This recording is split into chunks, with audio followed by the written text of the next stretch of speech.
Hello, everybody. Hello, welcome. Welcome to Blockchain Chat. Good evening to all. Hello, hello.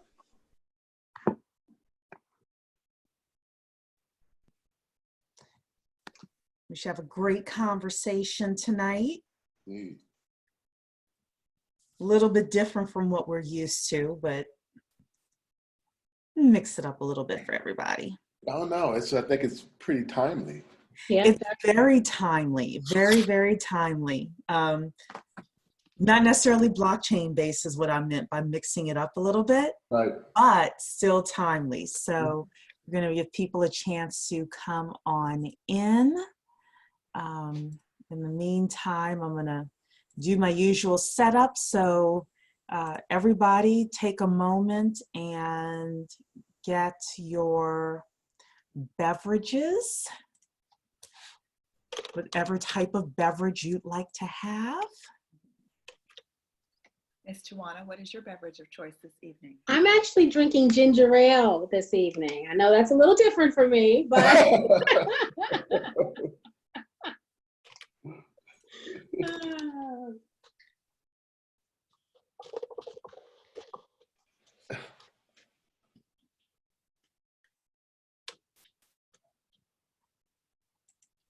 And how is everybody doing with, what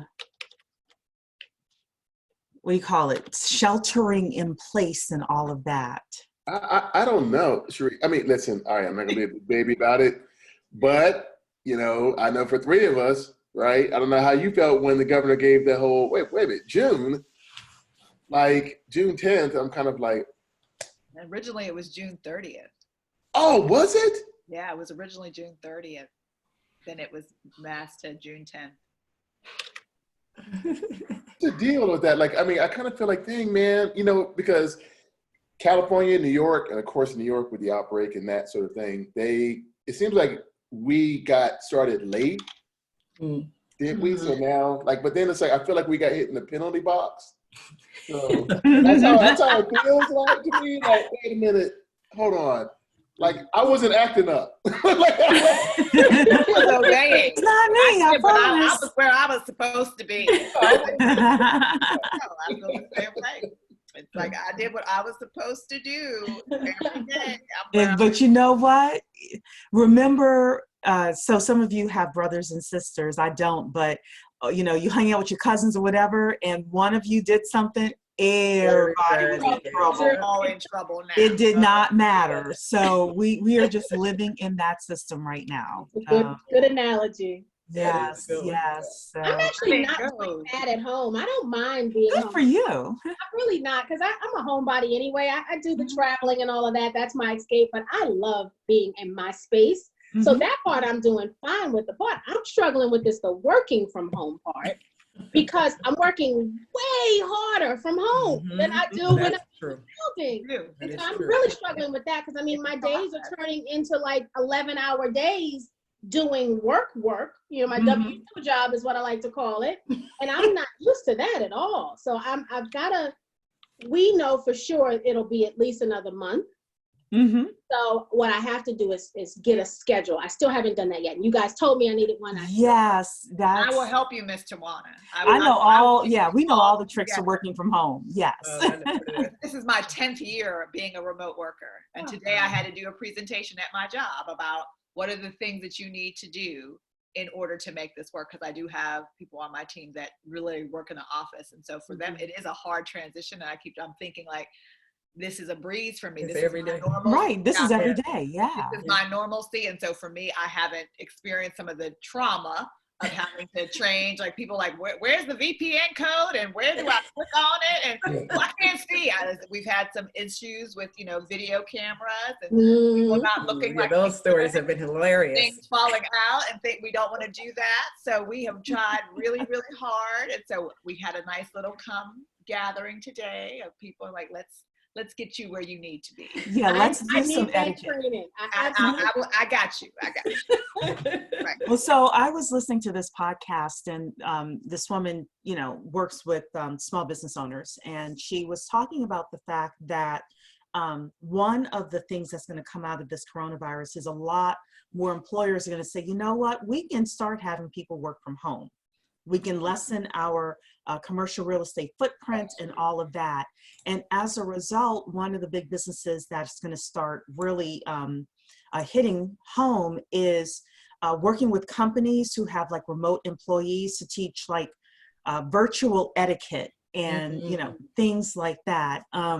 Also within small businesses, there's a lot of virtual coffee dates happening now. Yes. And a lot of people now are going to see how simple it is to have a virtual coffee date and not necessarily want to go back to, you know, oh, I got to be in traffic for 45 minutes to have this coffee date. Like, no, I can hop on Zoom. Good and point. once we're done, I can. And I've actually Like, already- done that a couple of times. I have standing lunch dates, and we decided we were going to keep them. And so what we do is we jump on FaceTime Nice. and still having lunch and doing regular conversations, and that's been very helpful to help me feel like I'm getting that human interaction from outside of my home. Yeah.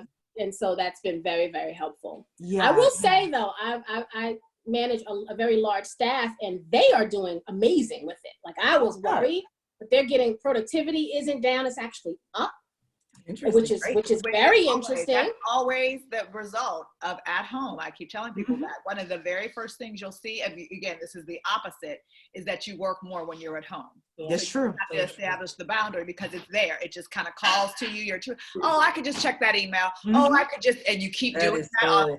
You need to have office hours, and you also have to have prime non-office hours. I told you that's important. You have to be able to say, I don't work after this time, because you will find yourself 9, 10 o'clock at night. I looked at that email and I need to respond. And then you get into a whole conversation. That's where you need to stop. But productivity, you're not traveling. I have all that excessive, what I could call that minutia of movement to get to your job, to get situated, to get your lunch, to get your breakfast, to park the car, to say hello to everybody, and then sit down and turn your machine on. It's on. Yeah. I know that's it. So they're not, you know, that 20-minute conversation when they socialize from desk to desk, that's cut out. So now they're actually working. I mean, I would actually absolutely continue this. After this is over, I would do this maybe 2-3 days a week and let the teams work from home, because they are doing that well with it. I just wish, like, this is a prime example also of, like, people could say that it wasn't going to work. Like, there were so many employers that said, this is absolutely, we don't offer this as a service because it's just horrible and nobody does it. And you know that it's possible. It is possible. When people said it wasn't possible, I'm like, you have disabled employees, people who need to work from home, and you just didn't want to afford them this opportunity. It's very much doable. I'm grateful to work for a company that had that mentality of just letting everybody do it for their own selves, and they have large behemoths of like platforms to do this in, and different kind of campuses, but they understand that it does help. So I think it's really nice that people are finally getting to see that it's possible. You just had to have an employer that was feasible to let you do it. Well, let's get started, everybody. So thanks for chatting with us, and let us know in the chat how you are handling working from home. So, or if you're an essential employee, let us know that as well. And we thank you if you're an essential employee. Thank you so much for everything you guys do. Very much so. Yes, absolutely. So I will say this as well. So we have a very, very special announcement that we're going to make at 8:15. So you want to stick around for that. And if there's somebody, you're like the first people we are going to announce this to. So if there are people in BBC, or, you know, just people, you know, that you're like, the 5 of them have like a super special announcement, maybe you want to come on because it's, you know, it sounds like it's going to be something big and revolutionary and all of that. Text your friends now. We can't seem to get on Facebook, so they'll need to come into Zoom, but, you know, text them the live, what do you call it? The Zoom link. So actually, let me get that for you guys now. I'm going to put it in the chat, because we want as many people here as possible for this announcement, because we're about to do something that is going to revolutionize the Black community as a whole, and apply, hopefully eventually, apply some blockchain to it. So again, if there are people you want to invite, people who are part of the blockchain, Black blockchain consultants or the blockchain community. They have until 8:15 to get here. So yes. Okay. So, you know, if it's Wednesday, it's Blockchain Day. Welcome to Blockchain Chat. I'm Cherie. Welcome to BBC. BBC stands for Black Blockchain Consultants. And at BBC, we focus on 4 things. Number 1 is blockchain jobs. There are going to be a lot of blockchain jobs available, especially between now and the summer of 2021. We want you to get blockchain jobs if that's what you want to do. Number 2, blockchain-based businesses. This is about to be a $3.1 trillion industry by the end of 2030, and I think those numbers are low. We want our piece of the pie. Number 3, you can invest in the blockchain, whether you're investing time or money in a project, and we talk about that and how to be able to tell if the project is worthwhile or not. And then finally, number 4 is we want you to gain wealth and be able to pass along generational wealth by leveraging blockchain industry and this upcoming technology. So we have here, I think, Dr. Keisha, we still have our 50%. We do indeed, and I want to put that in the chat right now. Right now, guys, we have all of our blockchain courses are 50% off at the Center for Blockchain Studies at blockchainstudies.tech. I'll put that information in the chat. And the coupon code you want to use is "We Shall Overcome." All one word. All one word, all lowercase. All lowercase, all one word. We shall overcome, And you know, using this time in order to get the certifications that you need. I was actually running a YouTube live, my first YouTube live last night. And one of the things that I talked about to that community was the fact that they're expecting a 32% unemployment rate in the summertime. Now they're saying that's going to peak there and then go back down quickly. Who knows? But you want to be armed and you want to be ready no matter what. I can't control what anybody else is doing with their stimulus checks or anything like that. But if you have opportunities, then the best thing you could do is take those opportunities and leverage them, or this opportunity, leverage them and make the most of it. I know when Trump got elected, it caused me to kind of reevaluate things and kind of say, am I living up to my potential? And I think that more people during this COVID-19 time period is going to do the same, are going to do the same thing. But I'm also kind of, you know, it's weird to see that not everybody is doing that. I know, right? That's what I keep saying. We do have to kind of remind people, kind of be reflective. This is like a big deal, world history kind of thing. It's, you know, people are going to ask you about this, you know. What were you doing when, and what project did you decide to take on during that time? Because this is the best time for us to do better. So going back to Dr. Keisha, we have our 50% off all of our courses at blockchainstudies.tech. So whether you want to get your certified blockchain professional certificate, that's our Blockchain 101 course. For those of you who aren't members, if you want to become a member of BBC, we would welcome you. We've got healthcare courses, blockchain and healthcare, blockchain and cybersecurity, all sorts of courses coming. All sorts of courses on there. Go ahead. And let me add to that too. If you aren't a member, we got the bundle that's there. Go ahead and get the Blockchain 101 course plus the membership. Yes, yes. Be a good use of your time. Yes, so people are taking advantage of that. So with that, I want to introduce my beautiful panel here. I'm going to start with Mr. Eric Spence. Yes, hi everyone. Eric Spence, President of Blockchain Consortium International. Also, they call me the Titan of tokenization. I love tokenization. I just believe tokenized assets is one of the applications of blockchain technology that is going to be completely transformative across finance, of all finance. And, you know, I'm sure that we'll talk a little bit about it tonight, but yes. Yeah, Talisha? I am Talisha Shine. I am also the VP of BCI. I'm an Inner Circle member and the tech advisor to the team. Yeah, Talisha's the one everyone calls at 3 o'clock in the morning and say, I don't understand this. But please don't call her at 3 a.m. Yeah. She's just helping us out with that. She set her boundaries. You heard it first. Dr. My Keisha? non-work hours are. Yes. I'm Dr. Keisha Waddell. I'm affectionately known as Dr. Keisha. I am the Executive Director of the Center for Blockchain Studies, which is essentially our education arm of BBC. Fantastic. And Tawana? My name is Tawana Rivers. I am the Chief Operating Officer of Blockchain Consortium International, and happy to be here tonight. Fantastic. All righty then. So we have a great discussion tonight. We are going to talk about the U.S. government and digital dollars. So this came up because it came up across my news feed, and it was something that is very, very timely. Number one thing I want to say is I don't want to hear any of this about they can't afford reparations now that they are printing money. You know, before I was like, I don't know if they're gonna do it, blah, blah, blah, blah. Now I'm like, y'all are printing money? No, hold on a second, you know. Now we're talking digital currency. Let's work it out. Let's go. Yeah, let's work it out. Monopoly money is what they're printing. Monopoly money.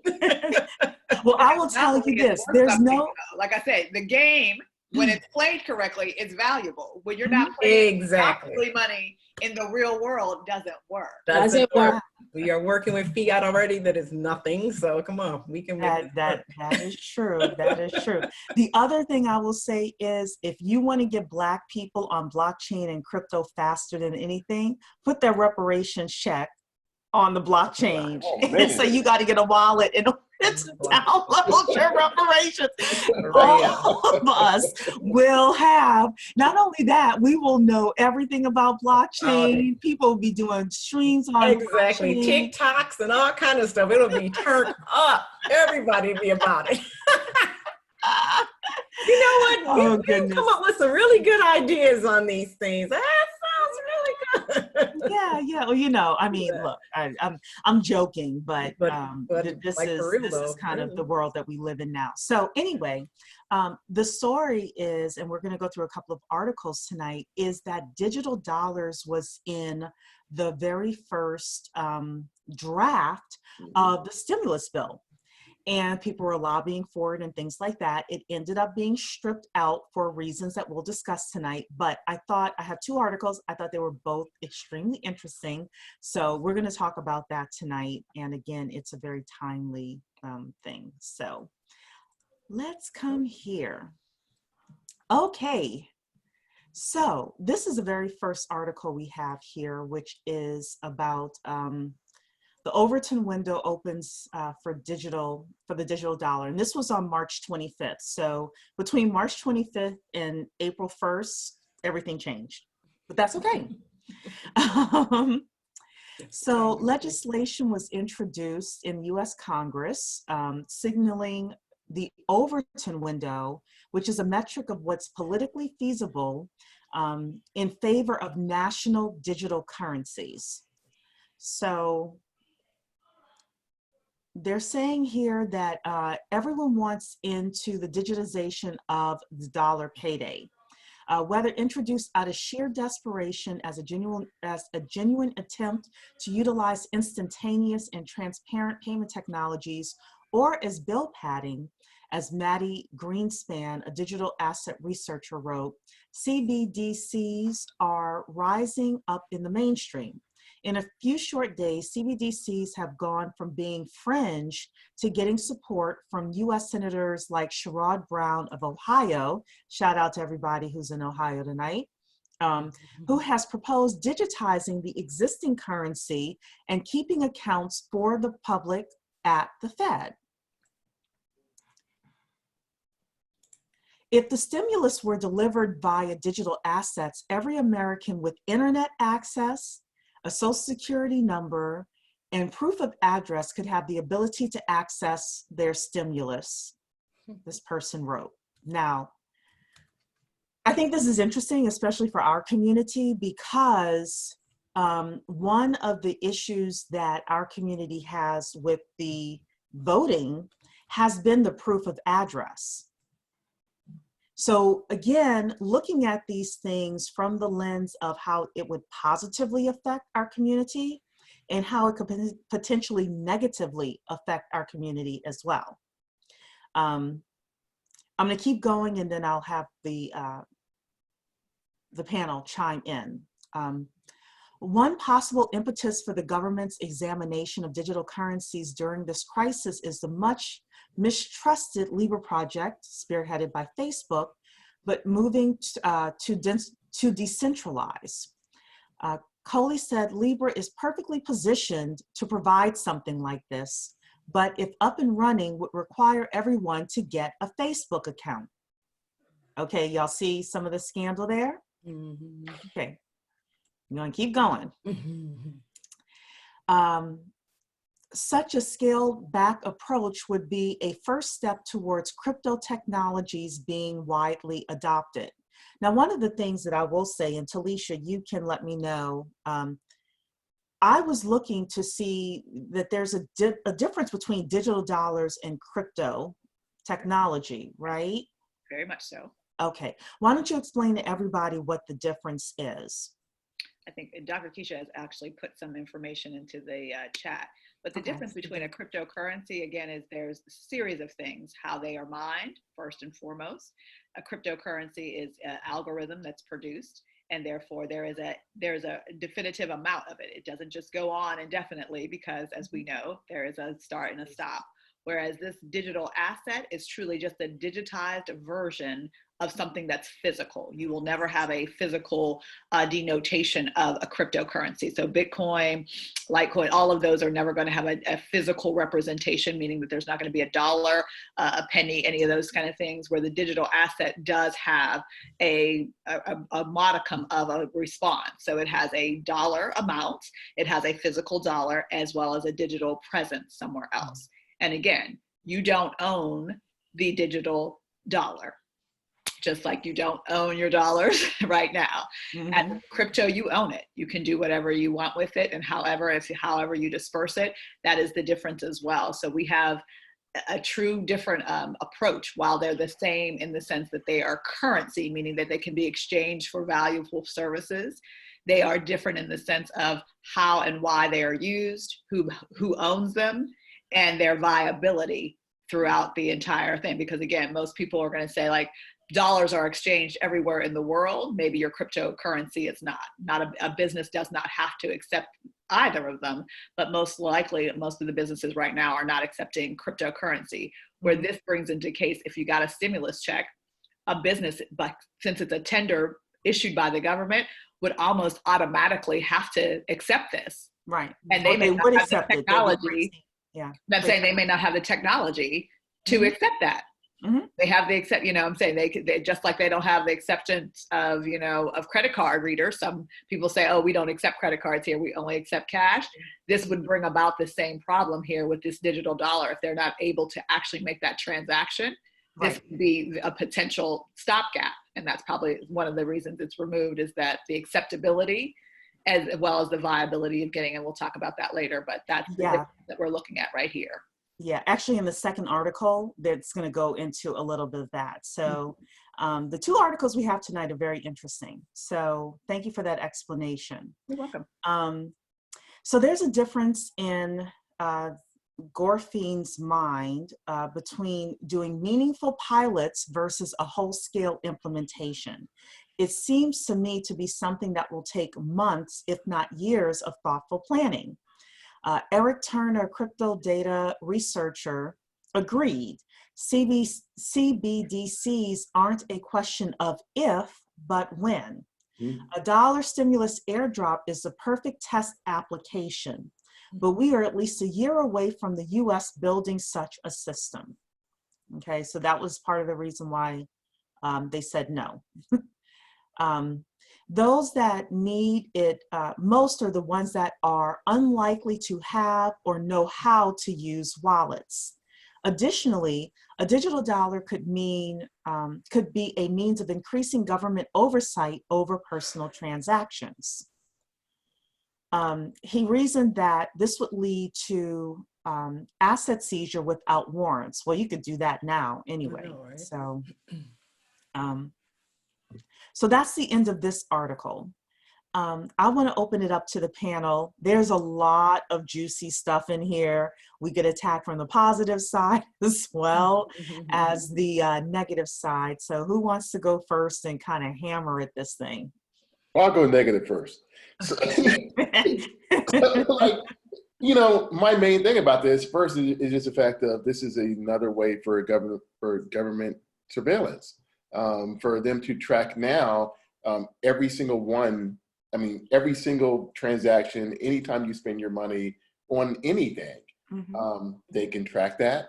And it doesn't mean at all. Like, let me just say that it doesn't mean that you're spending money on any kind of nefarious thing or something like that. It just means that, you know, they have the control to be able to track that, to also be able to, you know, just completely stop your account, seize your account, freeze your account at any moment.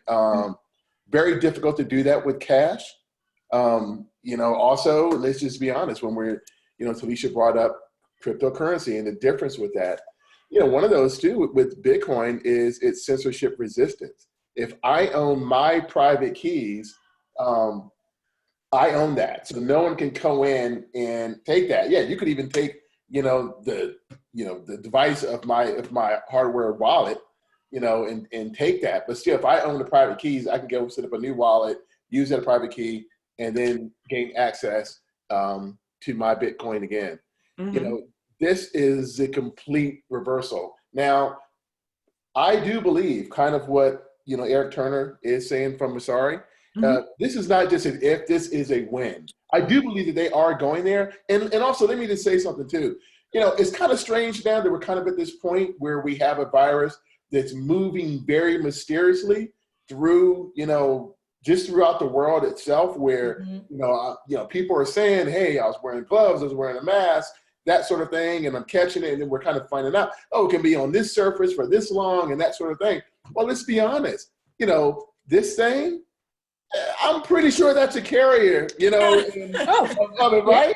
I mean, a lot of things. Yeah, and we go, and I hand that off to somebody else, and they hand it back to me, and that sort of thing, and then I touch my face and that sort of thing. So it's kind of funny of even looking at that. Even that in and of itself is something that I think is kind of being brought into the conversation. The article itself doesn't talk about it.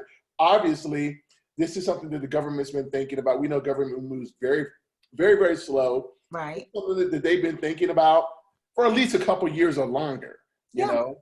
But things like this that happen, they do tend to accelerate the conversation. So that's one of the things where I do think that, yes, eventually we will go probably, to all digital money.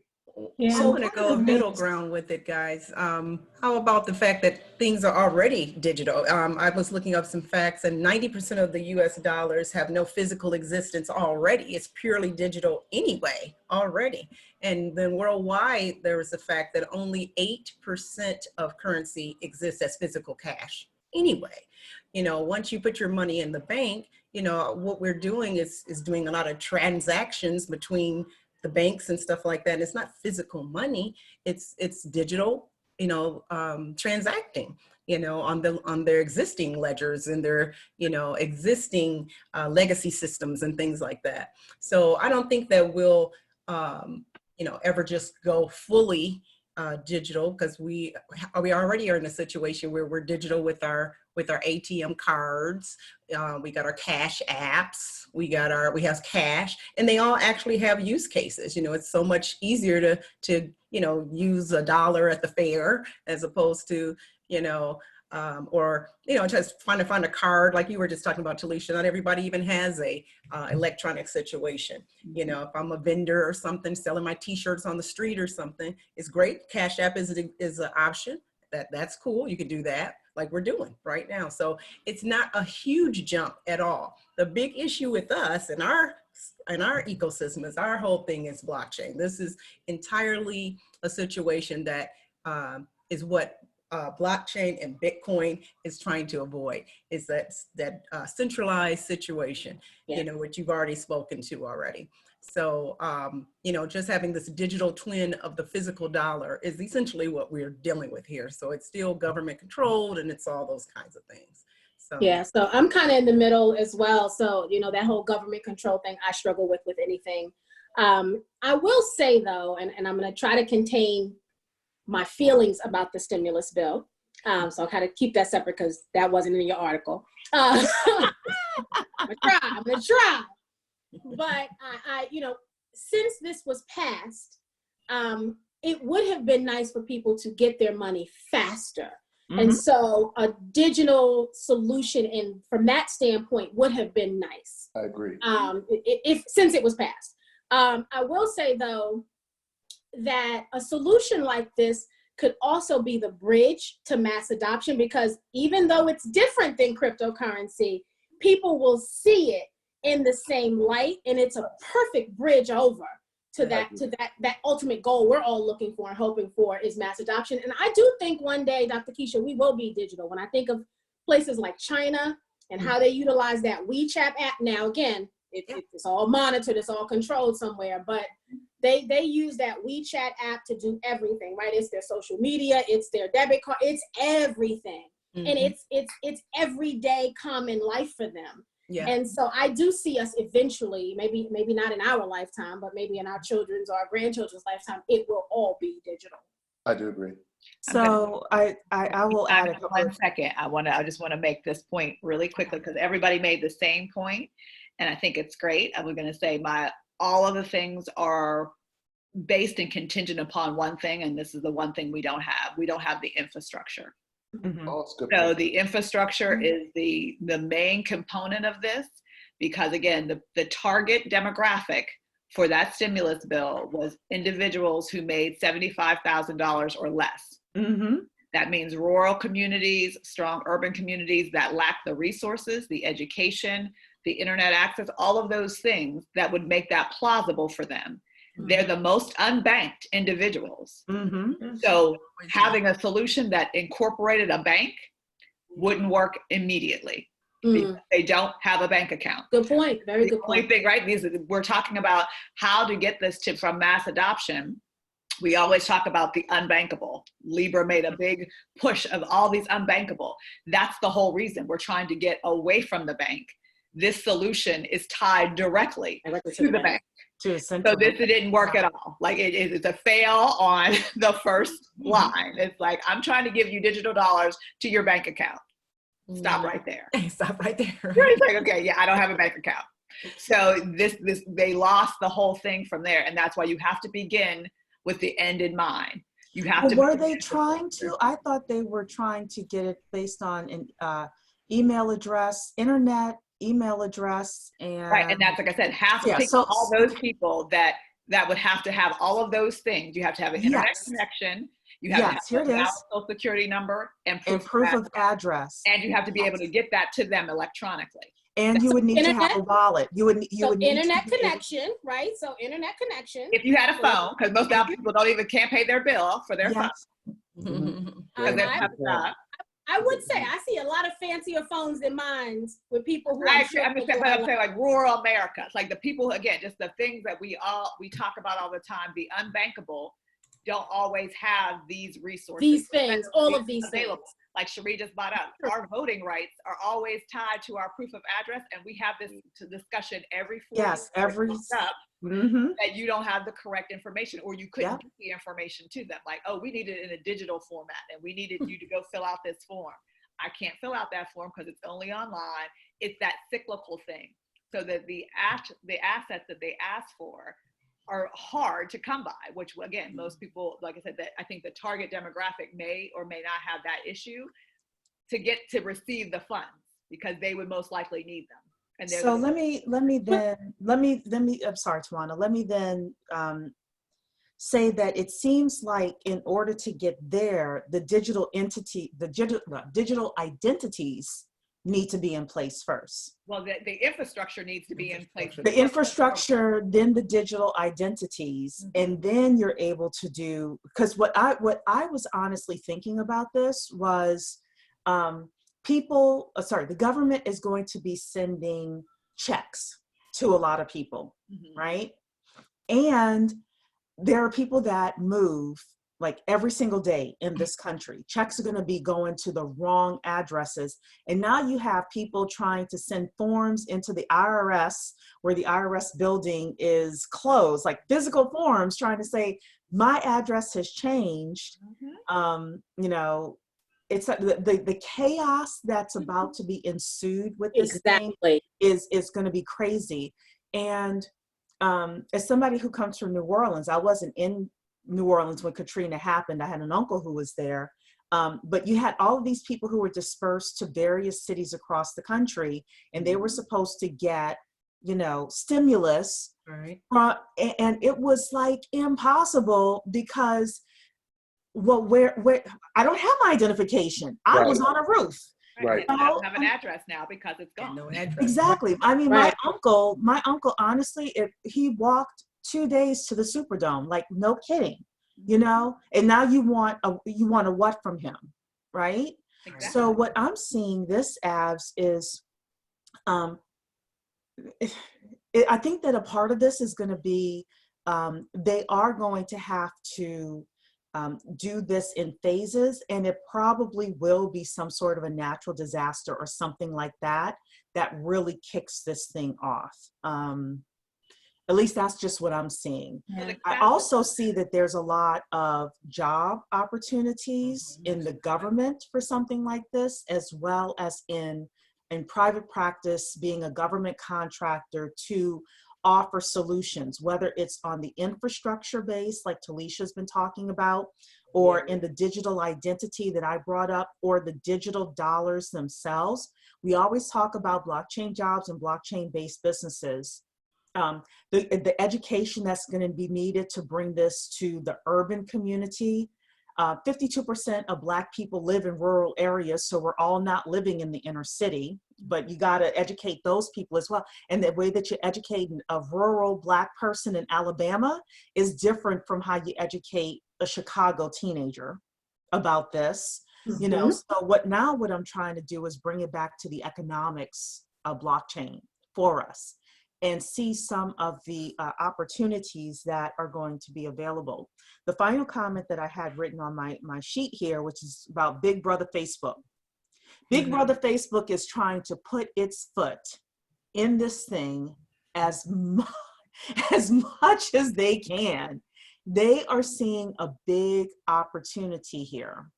But as they have it here, they said it will require everyone to get a Facebook account. There are a lot of people who don't want a Facebook account.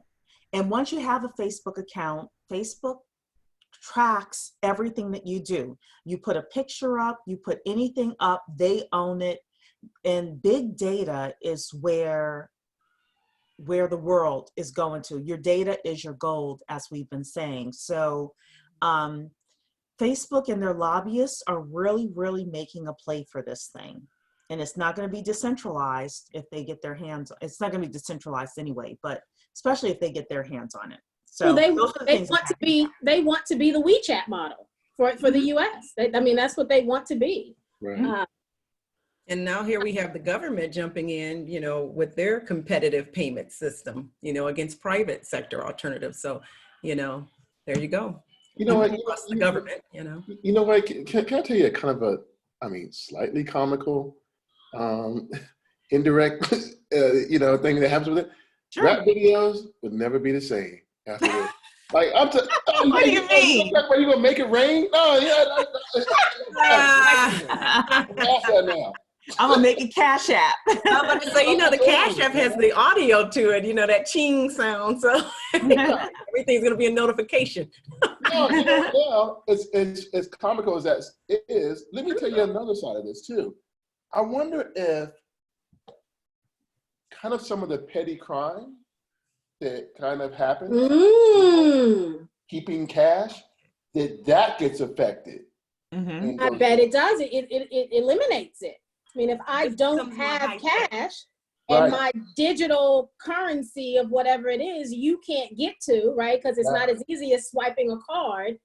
That could eliminate that level of crime. That's a very, very good point. But on the opposite Yeah. side, does that include now armed robbery? Well, now I hold you up to get your, again, your Yes, there'll be new types of crime. There'll be Yeah. new types of crime That's what I'm saying. created. Like, now, do I intercept your key somehow? Do I replicate the key somehow? These are all those kind of things. And again, they have to be implemented from the infrastructure side. You've got to figure all the things that could possibly happen when you're building it, not after you build it and then kind of retrofitting it back to it. It's not going to work. So this has to be very well thought out, and it does have to be piloted.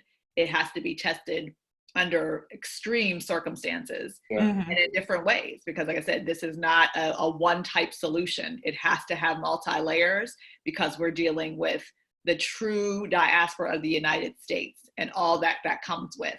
And that's going to be a bear to even contend with. I agree. We have a singular currency and a singular language. We don't have other things going on, and we're still going to have this problem. So that's, I think, a really key part about this implementation and adoption. We have to find not only viable use cases, but we also have to find a way to implement them. And until we have that synergy, we're always going to have theory, which this is a great theory to let's deliver this so we can get people their money in a timely fashion. But then you say, well, how do we do that? And you have nothing. So, but at some point, Talisha, we have to do it, right? Right. You have to start. You've got to figure out a population of people that it will work for and just do you it. have You guys tell me that all the time. You have to build something. That's not going to be perfect. Yeah, no, I'm saying you have, that's what I'm saying. You have to build something right now. Or like I said, it'll always be like, well, that was a great idea, but that's why it has to be, the base core has to be delivered. I think this is where we talk about from a technology standpoint, that particular application, that platform, that whole infrastructure and ecosystem has to work really, really well. And then you start building upon it. Because once you have that proven model, all you do need to now is the contextual part. How do we add this part to it? And how do we add? So that could be very modularized throughout the entire country, but it has to start somewhere. And we have to figure it out. And unfortunately, it's going to take something like this, which is unfortunate because this is where mistakes are made. You're trying to retrofit a solution to a problem. That's never how this works. You solve a problem, then you go about it. We're not going to do that. And that's, we have this undertaking of, we're going to have a calamity of some sort, a natural disaster, a pandemic that makes these things non-viable. Cash is non-viable because now it transfers the virus. That's the biggest thing. I think Eric said it best. It's like that thing is most people now, I had a woman today tell me that she Lysols her dollars when she gets them. She literally doesn't want to have them in her house. She's like, but I pay my service person and I need to Lysol it and then hand it to them. And I'm like, that's a lot of work. That's a lot of work. But that's what's happening. And a lot of Lysol being wasted because you're spraying down every dollar. Like, I don't a lot of wasted Lysol. I'm thinking like that in itself, that becomes, that's the trigger. So now people don't even like cash. So now you have a kind of aversion to this commodity that you have to use. You have to use cash in certain places. So now we have built this resistance to our main source of currency. And this is not going to go away even when the pandemic goes away. That's always going to be in the back of your mind. Like, I don't want that dirty dollar. That's always going to come up to it. So now we created a scenario by which we are looking for alternatives, and now we have to make an alternative. I agree. So let's go through this final article here. And again, don't forget, we have a special announcement that we're going to give after this article, probably in the next 10 minutes or so. So if there's somebody that loves the Black community and wants to see us prosper, they should be on this because you all are hearing the special announcement first. So Dr. Keisha, if you wouldn't mind putting the Zoom link back into the chat, because people are still able to get in and be the first to hear this announcement. Can we put it in the Facebook page as well, even though we're not broadcasting there? So yes, we can. Yes, we can. And have people come in here because the Facebook page isn't working tonight. So Okay, so I just had a couple of things highlighted on this article here from NASDAQ.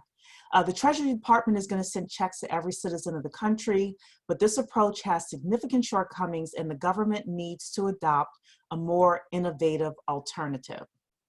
Until now, stimulus distribution methods have been distressingly slow to implement. When a similar policy was enacted in 2008, it took upwards of 3 weeks to directly deposit stimulus checks, while physical checks were mailed out over a 9-week period.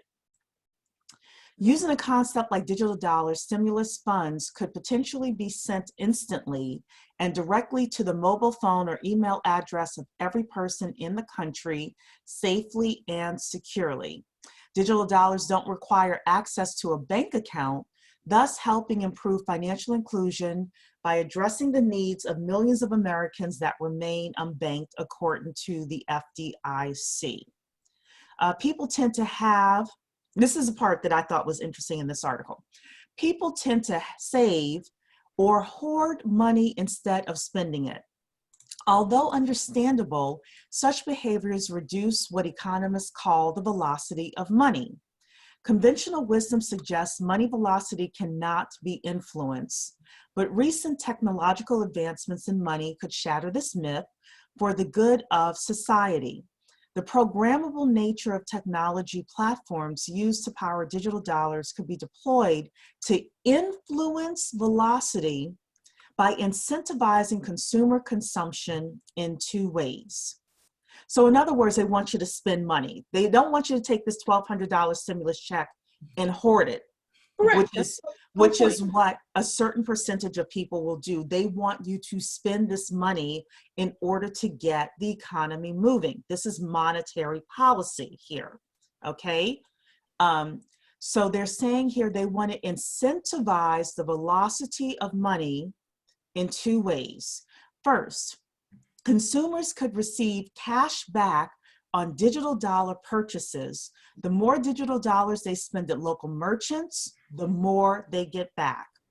Additionally, depending on the nature of the crisis, certain industries could be targeted with added rebates, thus potentially mitigating the need for government bailouts. Alternatively, the holding of digital dollars could incur a fee. That means if you take that $1,200 and you put it under your mattress, or, well, with digital dollars, you would put it, on your wallet and just hold on to it, you would be charged for that. This might sound punitive, but such a policy was introduced during the Great Depression on a limited scale, prompting people to significantly increase their spending and boosting the overall economy. Now, I'm gonna stop sharing with this because this has huge implications with the US economy, and it has huge implications with Black business. And it's gonna kind of roll into what we're talking about tonight with our big announcement. If we don't have solid Black businesses that are within the industries that they're looking for, if we don't own the corner stores, if we don't own essential businesses, our businesses, our people will continue to be left behind. They are trying to get this economy moving and rolling as quickly as possible. And in the current situation that we have, they can't force you to spend your $1,200. But what they're trying to do is get you to be penalized for saving. They want to penalize you for saving. So, I'm 44 years old. In my lifetime, if I live as long as my grandmother did to 96, there will be a time when, if I get a stimulus check, and it's for $1,200, they may chop off, a couple $100 because I decide to save it, or I decide to invest it in stocks or in a piece of real estate instead of spending it on a Gucci bag and some Prada jeans. I'm being, of course, like Well, yeah, we get far it. left. But you Oh, all you know understand you're what I'm not. saying. There will be some Gucci bags bought. You're not being Oh, extreme. Well, there will be Yes, Gucci indeed. bags bought. But here's the thing. There's going to be Gucci bags bought. And instead of the system where Gucci bags are bought, instead of you saving that money and the rest of us looking at you like, girl, why'd you buy the Gucci? We don't get that. Instead, now she's able to say, because I get additional dollars back for buying Gucci. And now what did we do? We just put money in the hands back in the hands of Gucci. It didn't do any good. It creates a different, also the incentivization can be manipulated. Mm-hmm. I want you to spend your dollars here. Yes. So that will leave out a strong sector of individual businesses. If they want you to go to the Walmarts, if they want you to go to the store for those rebates to actually take into effect, this creates, they call it incentivization. I'm like, that's monopolies. Monopoly. If I make you buy and sell only at these places to exchange the value. Right. That becomes a really strong impetus for distrust for me. That, like I said, you're giving me money, but you're telling me where I can spend it. Yeah. That's not going to work under any normal circumstances, even if Or what I can buy with it.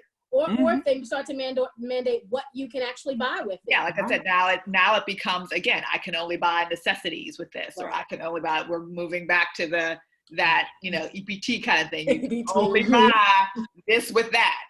And you can't do this with it. You can't save it. You need to spend it in 60 days or less. Like all of those mandates on your money. And again, that's how you know it's not yours. Because somebody is mandating it to you and they say you have to do this. It's not, you don't own it. Yeah. Now, what I say is if there's any way for us as Black people to own those businesses, that if it's an industry, to own businesses within that industry, then at least, we've got a chance. But yeah, you're right, Cherie. And what this has taught me is what I thought was an essential business. I'm learning a whole new thing. Like the liquor store is essential now. They talked about sales being 65% higher, I think is what I heard on the news yesterday. 65% on alcohol. Now, I contributed to that a little bit, so I'm not donated to the 65%. I was still surprised it was that high. Gun stores, right? Yes. And these are not places we typically own. So we have to actually think about this period of time. When you talk about Dr. Keisha reflecting on what where were we when this happened? What businesses thrived when this happened? Yes. And we have the butcher shop. I went to the butcher shop the other day. The line long, now it was extra long because we had the 6 feet between us, but the line, I mean, it had to be like 40 people online at the butcher shop. Like things that are, and when you couldn't find the meat in the grocery store, the butcher man still had it. Yeah. So like we have to really think about the businesses that are sustaining themselves very nicely in this climate. You know what's one business I found out that's killing it is home fitness equipment. Yep. Now they're mandating that they're not supposed to sell it. See, now this is what happened. They made a killing. Peloton, all those people were making a killing. Now they're required not to buy them from Walmart or those big budget stores. They're only allowed to sell essential items now. And the sports equipment does not count. They want to cut that out. So again, it's amazing when you see that. So that you have to be very, astute at looking what's going on, what's coming up, what's going down. But now there's I think it's in Vermont, where they said all those big box stores could only sell essential items only. Really? That doesn't make any sense. Clothing, Letting me go electronics, inside. books, furniture, and sporting equipment. That doesn't make sense. Wow, If I can still walk in, I should be able to buy whatever. That's crazy. But like, they made that list. Like, so clothing is essential. You need clothing. If I need something to wear, I need something to wear. But they said no electronics, no books, no furniture, no sporting equipment. Yeah, so, I know what you're talking about. My girlfriend was just trying to return something today, and they turned her away. They were like, "Yeah, we're not even accepting returns right now." Wow. It's like, wow, really? These are the businesses, like I said, and those businesses obviously have not only those things, but also those essential items. So they're going to stay in business. But what if your business was truly a singular item that they Right. said now is no longer Right. essential. Not essential. You could definitely suffer from that. So that's And will those big box stores now raise the price on essential items because they're losing revenue on the other stuff? Mhm. Yeah, that's a ripple effect. I mean, That's Tawana, that's a Yeah. good point. that cyclical thing, and now you can't price gouge, but then you have to make up that, and then again, you have inventory. You have this Right. stuff in there. What are you going to do with it? See, you know what? Can I just say, stuff like that, when that happens, and see, they think they're so smart, but I'm going to tell you what happens. See, that pushes to the secondary market of OfferUp, Craigslist, everybody else then just goes, okay, well, forget it. I got it. Yep. You can't stop me from That's going that peer to opportunity. peer. Can't stop me from And selling the it. Pelotons Yeah. who deliver it right to your door. Yeah. Now, see, because you can't go to Walmart to get your, your fitness equipment. Mhm. I can deliver it to you and set it up. Exactly. So now you have this weird, it really is amazing to see, how that pendulum swings, but it's only based upon these one thing. Like one thing can have that ripple effect and really kind of domino other things into Yes. existence. Yeah. Like Yeah. Zoom has blown up. Blown up. Yes. Blown up. I'm so glad we were on it before. We're like right. grandfathered in with the package that we have, thank God. But what also is happening though, whatever that counter is, they're talking about the security issue now. So that's somebody's trying to cut into their market share behind that. So there you go. But I got a question though, y'all. Why did Zoom blow up and Skype didn't? And free Yeah. conference call didn't. They can't give that away. Let me Yeah. answer that question. Oh, you got it. It's the same features. It does, but they're not as, again, the onboarding, how those things represent themselves. Like nobody goes to online free conference. Yeah. And Skype is hard. Skype requires other things to go That's on. true. Especially for enterprises. And like I use Skype at work only. Yeah. That's the only place I use it. It's an enterprise tool. Everyday people are not going to use that unless they've been mandated by their companies to use that. Mhm. Zoom had the market share. It was right at that cusp. But everybody knew, it was quick. It was simple. It was free. You didn't have to download anything. You just go to a URL. Everything else Good requires downloads. That's a good point. So Yeah. yes, you had to it's download simple to something. It use. took you. So they had that right. They were right where they needed to be. Right. It was quick, simple, easy to get on, easy to use. That yes, they have some security problems, but they're working very diligently to work those Fix out that. because everybody, including enterprises, are They're now totally using it, and so they moved into a market that they weren't even. Yeah. Yeah. I mean, a lot of the education system. I mean, my son. Everybody, they're using Zoom. Everyone, and it's so funny, Eric, you bring this up because we just had this conversation today. Literally, freeconferencecall.com is free. I mean, I don't want to give them publicity, but it's free. They have, you can see the little pictures like we see. They have the app. I mean, but I got an email the other day, and literally, I think they're trying to give away more free. Like, we will free. Free 99 free. Here's the thing. I think that we believe that because something is free, that people will want it, and that in a business scenario is never the case. It's people will pay for what they value, and people value. There are things that free conference call does not offer that I'm willing to pay $55 a month for Zoom. I'm willing to pay the money for the Zoom features. The free conference call doesn't have these things. Got it. It doesn't have screen sharing. It doesn't have the ability to, for us to work together and do whiteboarding and all of that. And yes, it records, but we don't know where it records to. Whereas, it just, there's something, these people will pay for ease of use and, for something that they can get really quickly. So good point. Yeah. good point. So let's talk about business then. What's our big announcement? Yeah. Big announcement tonight. Okay, so here is the deal. I'll start off with my own personal story. You all know that I have been a business plan writer for the past 8 years, and 8 or 9 years. And one of the things that has happened in our community is how hard it is for Black entrepreneurs to get funding. And you all know that I've been saying for 2 years now if 10,000 of us get together and put $100 each, that's $1 million. We can start funding our own businesses. And finally, these 4 people seated here said, well, why don't you do that? Like, what's the problem? And I said, well, I don't want to do it by myself. And they decided to join me with this. So we have started something. It's in kind of a test mode right now because we want to find out if this is going to be receptive, but we're calling it the 10K Project.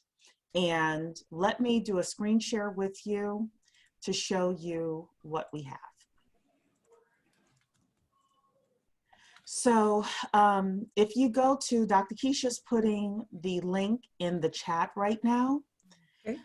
But if you go to this website here, this bit.ly bit.ly/ it's getting there now. Don't the worry. 10K Project. Yes. Again, if 10,000 of us get together, if we get together and we put in $100 each, that's $1 million, we could start funding our own businesses. The Jobs Act of 2012 has allowed us to do something called equity crowdfunding, meaning that we can get equity in our own businesses, in these businesses, in exchange for funding them. So we're looking to actually create the first Black-owned crowdfunding platform where investors can fund Black-owned innovative companies. Now, you may be thinking innovative means just tech. This is not just tech. This is not just blockchain.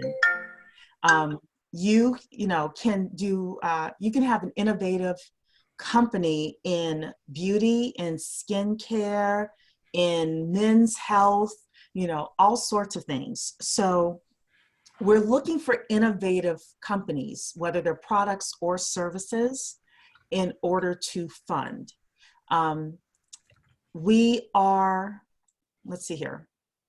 We've talked about this before, 10K Project, 10,000 of us putting $100 in, we can raise $1 million, and we as investors can fund our own companies and can participate in better than average returns when companies participate in what's called a liquidity event.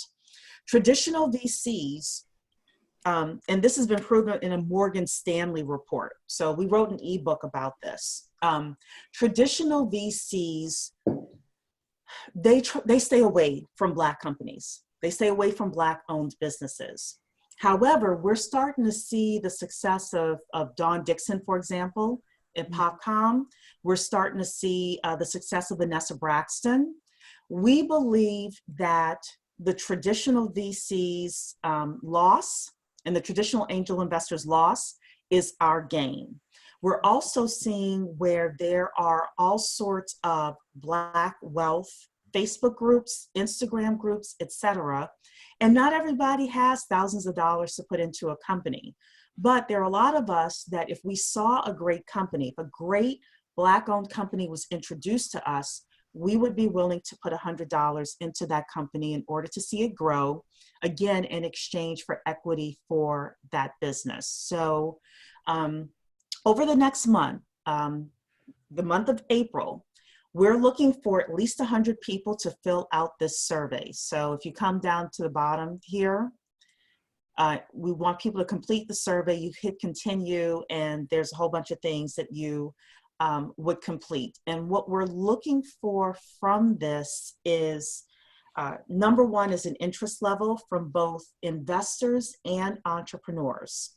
We want to make this a wow experience for you as our community.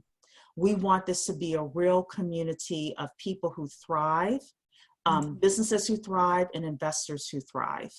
And I truly believe in this, and all of us do. We've been working really hard for the past couple of months, I think 3 months now, on this. And it's been a labor of love. And I'll open it up to the rest of the group here to, comment. I'll start. I'll just say that no one's coming to save us. And we have to do that for ourselves. It's important that we take care of our community. because we've seen over and over again how no one else is doing that. And we've got amazing business models and business ideas and inventions. Some of them are live, right, and in form, and some of them are just in our heads still. But until we start supporting each other the way we say we can, and we know we can, and we say we want to, we've got to just do it. We've got to just start doing it. And this is an opportunity to do just that, to just start to take care of ourselves, because nobody's coming to do it. Absolutely. I would say this is a great example of what we talked about earlier in building the infrastructure. We have this opportunity to build an infrastructure for ourselves, by ourselves, to do this. And we could be our own use case and our own success story. Absolutely. And you can just do it that simply. So this is where, again, we don't have to wait. We don't have to pontificate and how and what. We have everything that you possibly can think of. What we need is your participation, your insights, and you being present. And that's really what it has to happen. We need to learn how to make the community work instead of just being a part of it. It has to be viable. It has to be actionable. And we have made everything that we can possibly do to do that for you, but you got to show up with us. And that's all that we ask. And I just want to add to that too. I know this group right here, most people who follow us don't have the victim mentality at all, but here's an opportunity. Here's a structure. Here's a space set up for just what we've been talking about. It's time to be about it and put your dollars towards it. So we know this is the heart of so many people, but here's the structure that we're providing. So, and at this juncture, we really just want to pick your brain about the issues and we'll build everything around it, so come and give us your deep thoughts on it. I think there's a question here that. Yeah, there's several questions. I want to encourage people to keep putting your questions in. We'll answer them as long as we can tonight, but I do want to give Eric the floor as well. And then please put your questions in, because we are 1,000% transparent with all of this. So. You know what, like I was gonna say just quick, you hear me a lot talk about blockchain being transformative, but you know what the truth of it is? It's people that are transformative. And it's like-minded individuals who come together with a singular mindset, and that's how transformation really happens. And that's exactly at the core of what this project is all about. And every one of you who decides to lock arms with your neighbor, and yourselves, and us, and go along and look to do this. So. Let's go. Well, my niece is saying, OMG, this is awesome. Thank you, my niece. We really, really appreciate the support.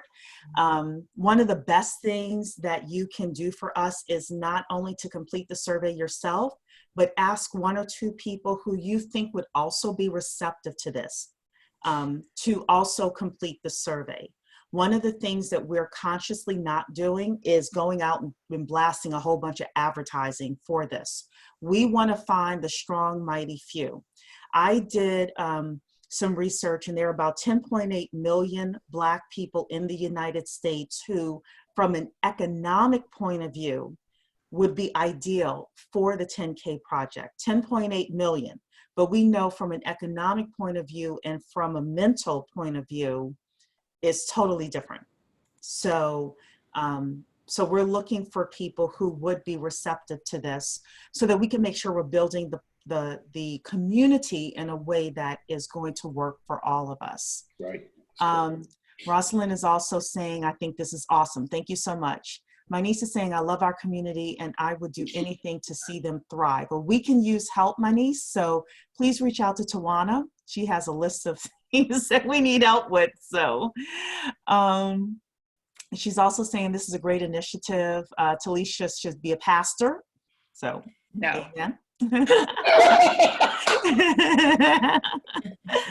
Well, how about Sister Talisha, Deaconess Talisha? That's what we gonna call her. First Lady Talisha. No, ma'am. Okay, so here's where the question started. Tangi is asking, what if someone wanted to put in more than $100? So I'm going to break this question up into 2 sections. As an investor, the Securities and Exchange Commission has a, a formula based on your income and other factors as to how much money you can put into all crowdfunding initiatives on an annual basis. So the platform that we have is actually a platform that was built by a former SEC employee. We've already signed on the dotted line for this. We believe in it so much. Once you get into that, and once we really open that up for investment, you'll be able to see how much money you can invest on an annual basis. And then based on that, you'll kind of have to make a decision. We will be opening up membership for this. And, in terms of whether you could put in $100 or more for that, that is going to be discussed once we get the surveys back from everybody. So let's talk about what we need from them, the call to action, Cherie. So we need for everyone listening now to complete the survey. And then after you complete the survey, it'll lead you into a community where you can join us, and there'll be more information forthcoming in that community. It's a Facebook group. And so the first step is we need your help. It's as simple as that. So please complete the survey. The survey is broken down into 2 sections or 2 profiles. If you are an entrepreneur or if you are an investor. If you're both, then that's okay as well. We take you through the questions if you're both, but we just need your help to make sure that we flushed out all of the things that we need to in the business model. And I'm going to add to that too, be abundantly candid. This is the time, don't, hold anything back or overthink it or whatever. Put it all down there, and absolutely put your feelings down there, your concerns. This is the time to be abundantly candid on all issues that you have on this, based on the questions that are presented with you or to you. Yes, it is. So Jacqueline is saying, or Jackie is saying, this is a perfect time to start this initiative. We think so too. So one of the discussions we had is why would we start this in a recession? Are we crazy? And the truth is, the last recession, Airbnb was started, Apple was started during a recession. Some of the best companies are started during a recession. And we think that some of the best entrepreneurs in our community are going to be phoenix rising from the ashes during this time period over the next few years. We're going to find great entrepreneurs with great ideas that we could put $100 in each, and really get them off the ground, and be able to benefit when they sell their companies or when they do an IPO. Those are things that are called liquidity events. And one of the things we're going to have in the community is a lot of investor education, a lot of it. So, Rosalind, Cherie, Rosalind, did you see Rosalind's question? I saw it. I'm going through. Okay, because I was going to say, I don't mind taking that one. Well, we can tag team on this one because this came up several times in our discussions, Rosalind. So, the question is this a similar structure as the Tulsa Fund? The answer is no, for several reasons. Now, Tawana owns the Tulsa Fund. I do not. I chose not to invest in it. I'm being transparent with you. The Tulsa Fund, basically what Jay Morrison has done is he has taken people's money and he's put them in one pot. And he has said, we're going out to buy real estate. I haven't heard him say they're going out to invest in a wide variety of products and services. You are correct. It's just real estate. It's just real estate. So in that instance, we are different, but we're different in so many other ways. We are a crowdfunding platform. So what's going to happen is, all right, let's break it down. I'll tell you how we have it set up. So it's a little bit Showtime at the Apollo, a little bit American Idol, and a little bit of Shark Tank. Okay, so once a week, we're going to have a company come in front of us, an entrepreneur or a group of entrepreneurs, and they're going to come and they're going to pitch their business to us. They're going to tell us what their product or service is, why it's innovative, And we as a crowd have the opportunity to ask them questions. We can ask them questions about their product or service, about their financials, etc. And you as the individual have the right to say, I like this company, I'm going to put 100 on them, or I'm going to pass on this company. Whereas with the Tulsa Fund, if Jay Morrison says, I like that building over there, it doesn't matter whether you like it, he's going to buy that building over there. So in that case, we are very different from the Tulsa Fund. So I hope that is super clear. We also, once a company is funded, we don't want to leave them just, flapping in the wind out there. We also are going to set up and establish resources for them after they've received funding, resources to help with marketing, social media, operations, finances, etc. Because the best chance for us to have a return on investment from these companies is if we set them up for success.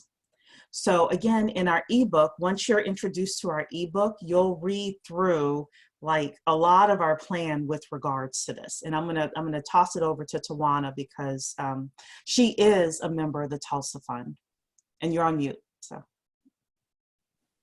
Sorry, the dogs were galloping. So you're exactly right. Tulsa is just about real estate. That's Jay Morrison's wheelhouse, right? That's his expertise, and he stays there. This is more about matching an investor to a business model that they believe in, that they believe can be beneficial to their future and profitable, right? Because that's what investment is about, right? You invest in things you believe are going to make you a return on the back end. These are Black businesses. That's our target market. We are Black people, and we are marketing Black businesses and helping them build. So from an entrepreneur standpoint, we will only be featuring Black entrepreneurs.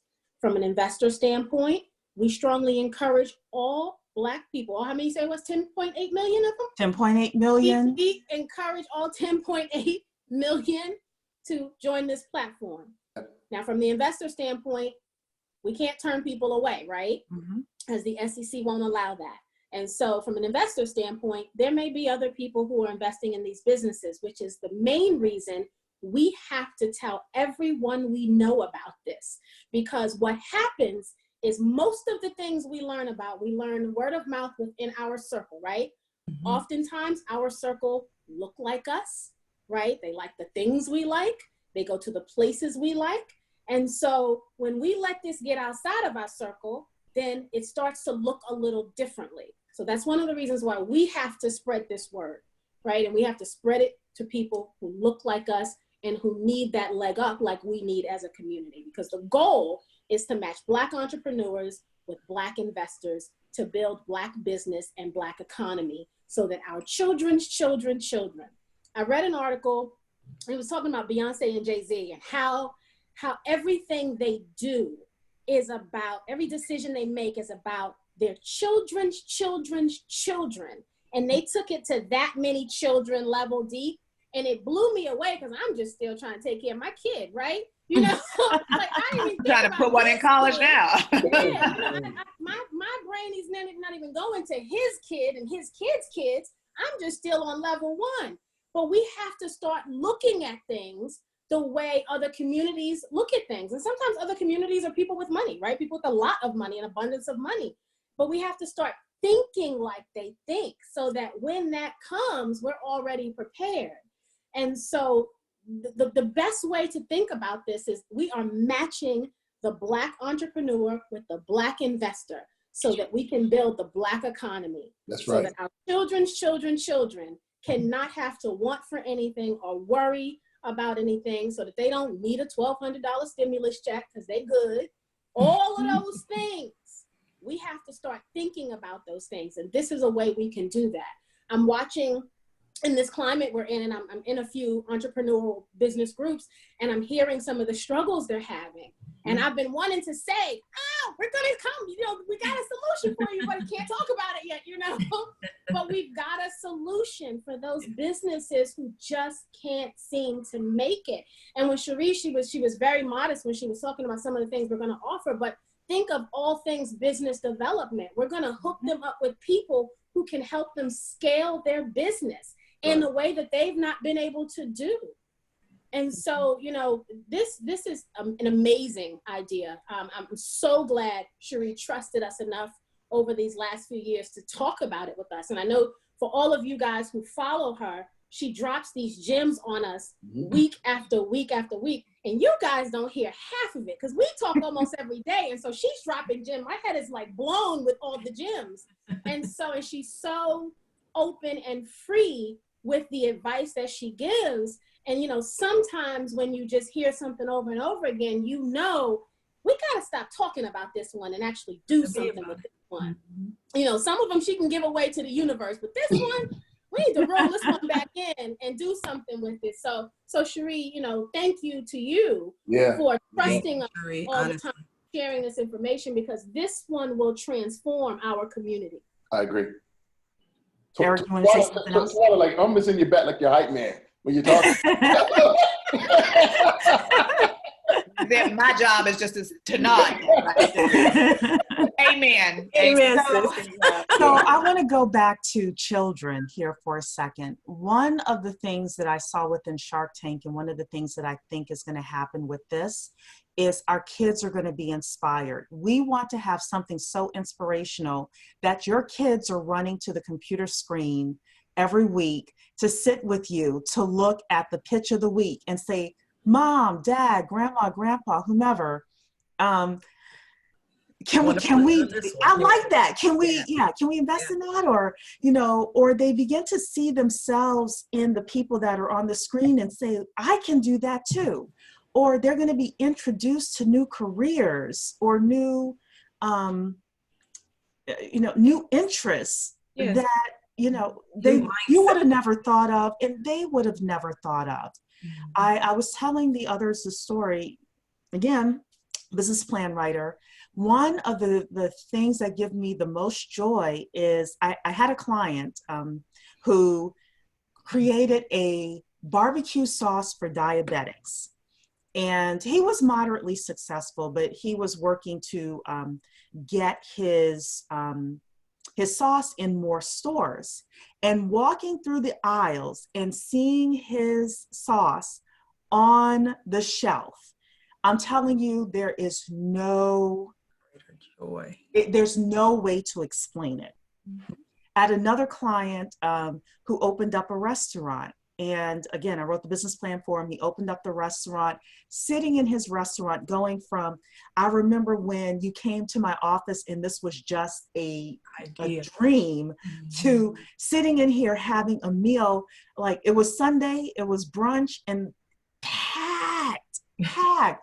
Again, there are going to be non-monetary benefits that I think we're going to see. And these are just the things that I know. I think we're going to see things that I'm not even aware of, you know, and this is going to have a ripple effect when Tawana's talking about kids, you know, children's children, right? This is a type of thing that can definitely have a ripple effect, because for some of us, it's going to change the trajectory of our kids and what they're seeing.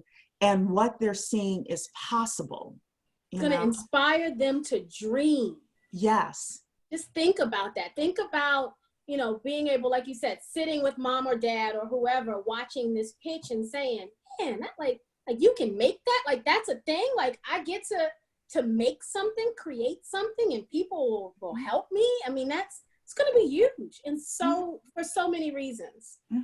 The other thing that I want to say, I was writing some notes here, and I know we have more questions. I'm going to stay on as long as I can, as long as I have to answer these questions, but I want to make another point. There is this fallacy that Black people don't have money, okay?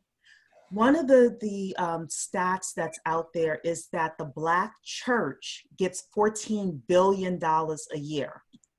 $14 billion a year.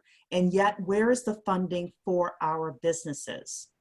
With this, one of my big dreams is for us every year to raise $1 billion a year for the businesses that we're supporting.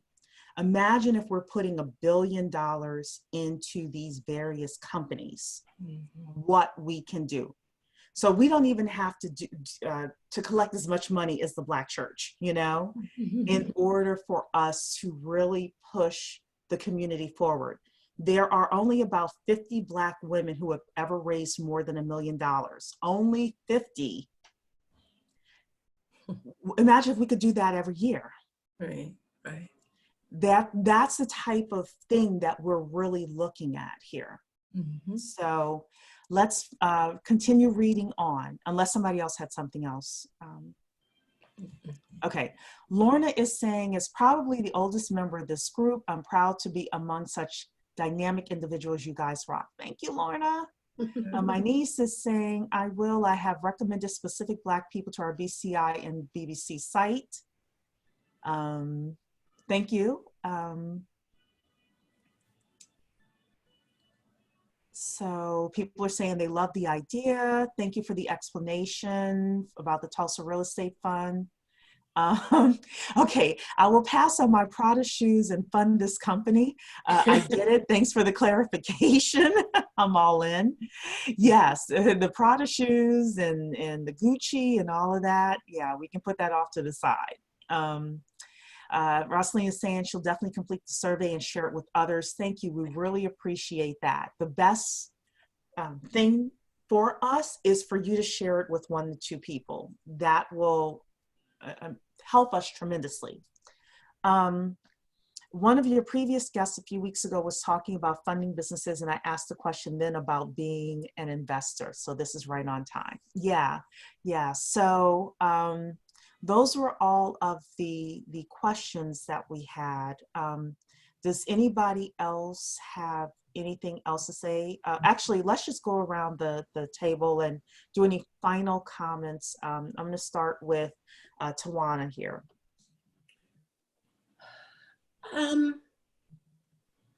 First, I'd like to share my gratitude to everyone who tunes in week after week to Blockchain Chat, to all of the BBC members who have trusted us for these last couple of years to bring you opportunities and information. And, you know, it is never going to cease to amaze me how we all ended up here.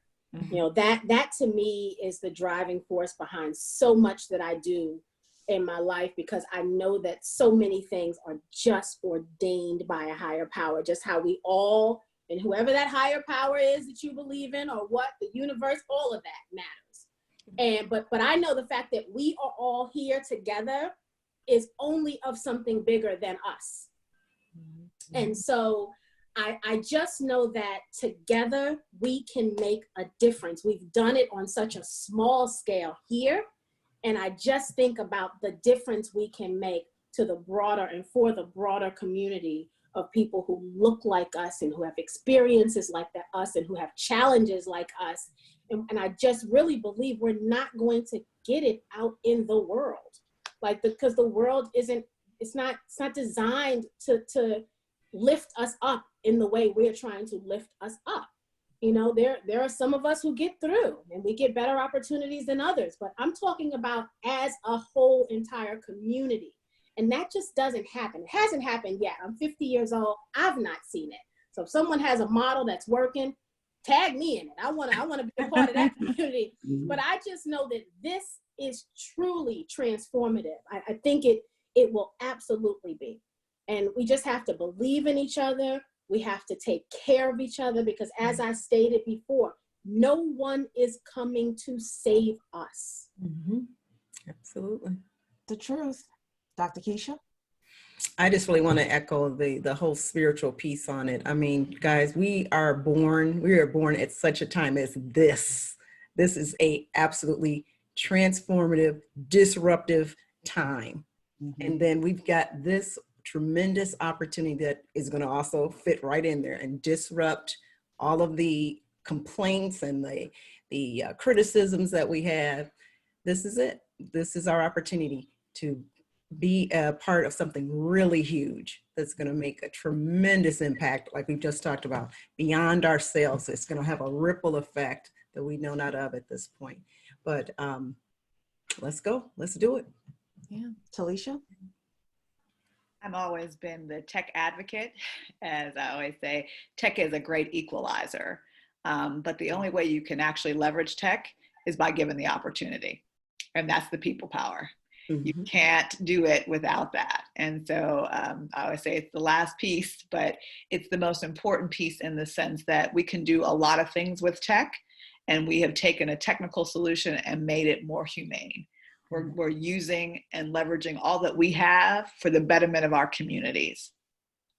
And that's the world that we live in, that we can sit on a digital platform, talk to one another, create ideas, and craft something that could literally transform. Just as technology does, we can do the same, and that's powered by the people.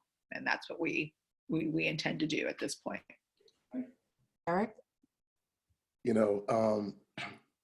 Throughout our history, there have been people that have attempted to do things, attempted to remedy some of the injustices that have happened in the past. And for one reason or not, it's fallen apart. Sometimes it's fallen apart over a lack of integrity. I'm just going to tell you something. These ladies on this panel, I trust them with my life. And I really mean that. So everybody, you're in good hands. I just want you to know that going forward. That's a big part of this. And I mean that deep from my heart. Thank you. Thank you. I think I'm getting ready to cry. Stop crying. Stop crying. There's no crying in BBC. I want to say that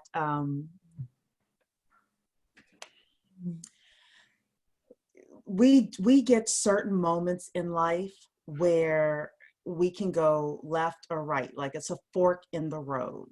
And this whole opportunity started before coronavirus. We started putting things in place before coronavirus. And one of the things that I believe in, the old saying, the saying is about if you want to make God laugh, then show him your plan. Plan. We need a wake-up call. We need a wake-up call. Some of us got the wake-up call, I did personally, in 2008 with the last recession. Some of us got the wake-up call when Trump got elected. There were more Black businesses started at that point than any other time. People were like, oh, this is serious, Some people are going to get their wake-up call here. But if we just get a wake-up call and we look at the negative and we look at woe is me and we look at how digital dollars aren't going to do, what we need it to do and all of that, then that doesn't help anybody. That doesn't help the situation. It doesn't solve the problem, as Talisha was saying earlier tonight. However, if we look at something and say, you know what, there's an opportunity in this. Let's create the opportunity. Let's not wait for Al Sharpton to come and save us, or, I don't know, Biden or whomever, let's start from the bottom up. And that's what we have here. That's what we have here. And we just need a mighty few. As I said before, 10,000 out of 10.8 million. That's minuscule. That's minuscule. And I'm going to say, the damage we can do, because we could really set ourselves up to change and disrupt the game. Yeah. And 10 years from now, there will be traditional VCs looking at groups like ours and some of the other tech funds and angel funds that are focused on Black people and people of color, I'll say, but Black people particularly, and say, you guys were genius. How'd you know this existed and that existed? Well, it's because we were sitting next to them in the pews of church, or we were sitting next to them at work, or, in our social circles, or they were our family members. We know that Black people are some of the most innovative, scrappiest, craftiest people out here. We can take advantage of that. And when I say take advantage of it, I mean we can profit from it in an ethical way. And that's what we're looking to do. That's right. That's what we're looking to do. And the other part of that too, Cherie, is, we do require something of our partners, right? So from an investor standpoint, we need you to be able to afford this. We do not want rent money. We do not want light bill money. No. We want to educate you in a way that you get your finances in order so that you can afford to do this. And so we'll provide some of that education for you. From a business standpoint, excellence is required, right? We are not going to encourage our platform investors to invest in a company that does not have a solid winning business plan. And so excellence is going to be required, because while we want to build the community, we will do it responsibly. That's right. And so don't come half-cocked here. I mean, that's the bottom line. But I've been saying to the team here, when we get 10,000, 20,000, 50,000 people as part of this platform, the best of the best of the best entrepreneurs are going to come banging our doors down. I've worked with companies for a decade who had great ideas, great founders, and they could not get a break. They could not raise the funding that was needed because they didn't have the right network. And there was nothing wrong with them. They just didn't have the right network. I've had other people come to me from other cultures, and I'm telling you, last year, literally, I had a person come to me from another culture. He said, just write the business plan, I have it taken care of. Literally, we went 3 weeks later into a room full of people, and he raised $600,000 in one night. Okay? We are looking to change the game. We're looking to change the game for our benefit. Right. So with that, I'm going to say God bless everyone. I hope you have a great evening. Don't forget, We Shall Overcome. If you want 50% off of the blockchain courses, blockchainstudies.tech, and the coupon code is We Shall Overcome. You can get membership. You can get your Blockchain 101, you can get the bundle, or you can take any of the other classes. But please don't forget to pick a major with blockchain and take advantage of blockchain, and also take advantage of the 10K project. We do need your help with that as well. So, night everybody. See you next week. Stay safe, guys. Night. Bye.